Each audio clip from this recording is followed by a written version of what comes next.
everyone, welcome back to the makeup chair. Last Monday's makeup lesson was how to apply a full face of makeup using one brush, and so many of you said, can you do this for the eyes? So here I have my favorite brush, which is the E26 by Blanc Canvas Cosmetics. It's a flat, dense, soft, fluffy, everything kind of brush in one. It is pretty much the only thing that you need.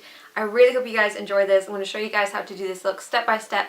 Let's get started. So the very first thing that we want to do is just to prime our eyelids. You can use concealer or you can use a primer. And then our first shadow that we're going to use is called Lace. Go for something quite close to your skin tone. And what you want to do is just do little wiggles just to dip it in there, pick up the product. You can tap off the excess. So don't just tap it into the air, because then you can just pick it up again if you need a little bit extra. And then you can apply this all over the lid. And I'm doing just a smooth stroke all over the lid, from the lid right up to the brow bone, and then you can reapply if you need to. You always want to make sure you start off with your lighter shades so that your brush doesn't get dirty. So we're moving up a shade. This is just a matte shadow that's going to go in the crease. When we're applying anything in the crease, what we want to do is just use the very tip of the brush, just tip it in there just like that, just to get it right on here, and then you can work it back slowly back into the crease.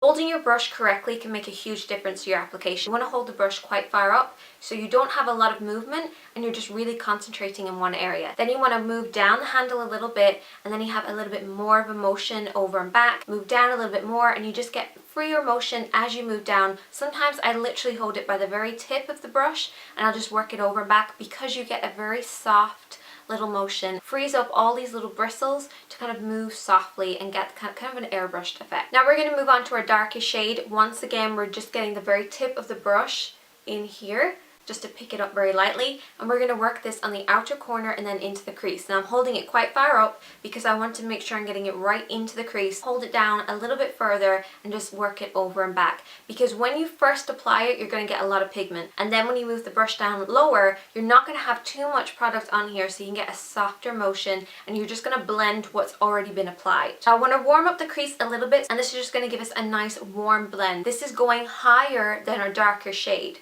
That's the thing that most people kind of get confused with. They tend to put their darker shades too far up in the crease. You want to have your darker shades into the crease and then a fade or a warmth or something like that above that. Once again, I've gone into the tip of the brush and worked over and back above that darker shade, and it's okay that the brush is a little bit dirty, because as long as it's not dirty at the start, it shouldn't affect your eyeshadows. It should actually help with blending. You don't have to clean the brush in between each application, but if you do have a lot of buildup on here, just literally brush it off. I'm applying that darker shade and then a little bit of that warmer shade underneath the eye, and you might think you can't use a brush like this because it's too full for working underneath the eye. You can just squash this down and then just hold it to brush it right underneath there. Now if you've got a lot of space like I do, I'm just going to squash it down just to make sure it's nice and flat, and then I'm going to go in with my shadows. So every time I pick up a little bit of extra shadow, I just squash it down just to make sure that it is staying flat, because as you blend, the bristles will open. That is how to do an eye look using just one brush. If you'd like to suggest any other videos, then you can just leave a comment, because I love hearing from you guys. You can also check the videos up here. Bye. This is the E26.